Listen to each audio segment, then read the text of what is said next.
حضرت عبداللہ بن عمر رضی اللہ تعالیٰ عنہ اپنے دوستوں کے ساتھ کھانا کھانے میں مصروف تھے باہر پہاڑوں میں۔ آج بھی عرب ایسا کرتے ہیں، گھر سے کھانا تیار کیا اور باہر صحراؤں میں پہاڑوں میں لے کر وہاں بیٹھ کے کھانا کھاتے۔ تو کھانا کھا رہے تھے تو ایک چرواہا بکریاں لے کے گزرا، تو آپ کے دل میں اس کے لیے محبت پیدا ہوئی، تو اس کو بلا کے کہا کہ تم بھی ہمارے ساتھ بیٹھ کے 2 لقمے لے لو۔ اس نے معذرت کی۔ آپ نے پھر کہا نہیں، 2 لقمے آپ ہمارے ساتھ لے لیجئے۔ تو اس نے کہا کہ میرا روزہ ہے، میں روزے سے ہوں۔ تو حضرت عبداللہ خوش ہوئے کہ سخت گرمی اور سارا دن دھوپ میں بکریوں کے پیچھے روزہ رکھا ہوا ہے۔ آپ نے کہا کہ اگر ایک بکری تو ہمیں فروخت کر دے اور ہم ذبح کر کے اس کو تیار کر لیتے ہیں اور خود بھی کھائیں گے اور آپ بھی ہمارے ساتھ افطار کر لینا۔ اس نے کہا میں ان بکریوں کا مالک نہیں ہوں، میں چرواہا ہوں، یہ میرے آقا کی بکریاں ہیں اور میں بیچنے کا مجاز نہیں ہوں۔ بہت متاثر ہوئے عبداللہ ابن عمر رضی اللہ تعالیٰ عنہ۔ آپ نے اس کو مزید آزمانے کے لیے کہا کہ تو اپنے آقا سے کہہ دینا کہ بھیڑیا بکری اٹھا کے لے گیا تھا، تو ایک بکری ہمیں دے دے۔ تو اس نے ایسے آسمان کی طرف دیکھا اور کہا اللہ کہاں ہے؟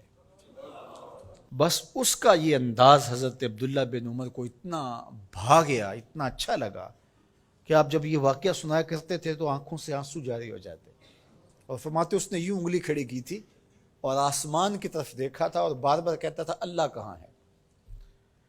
خیر آپ واپس شہر آئے، اس کے مالک کو تلاش کیا اور کہا کہ اس غلام کو اور بکریوں کو من چاہی قیمت کے ساتھ مجھے فروخت کر دو۔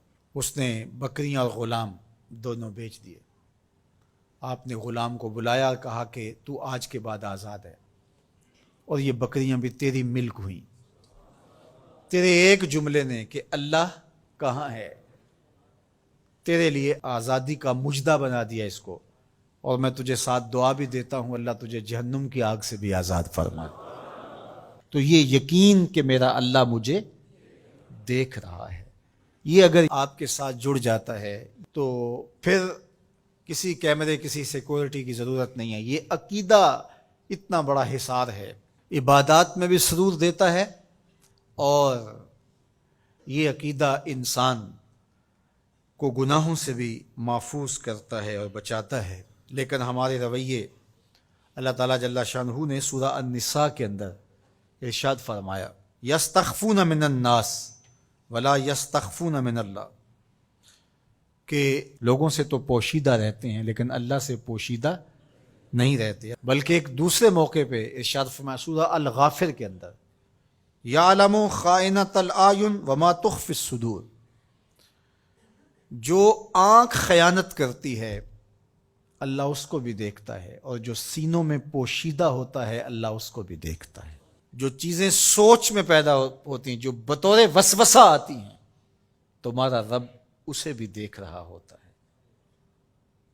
حضرت عمر بن عبدالعزیز رضی اللہ تعالی عنہ فرمایا کرتے تھے کہ اپنی خلوتوں کو پاک رکھو، اللہ تمہارے ظاہر کو ستھرا کر دے گا۔ جس شخص کی خلوت پاکیزہ ہوتی ہے، عفت مآب ہوتی ہے، تو اس کے چہرے پہ خاص قسم کا نور ہوتا ہے۔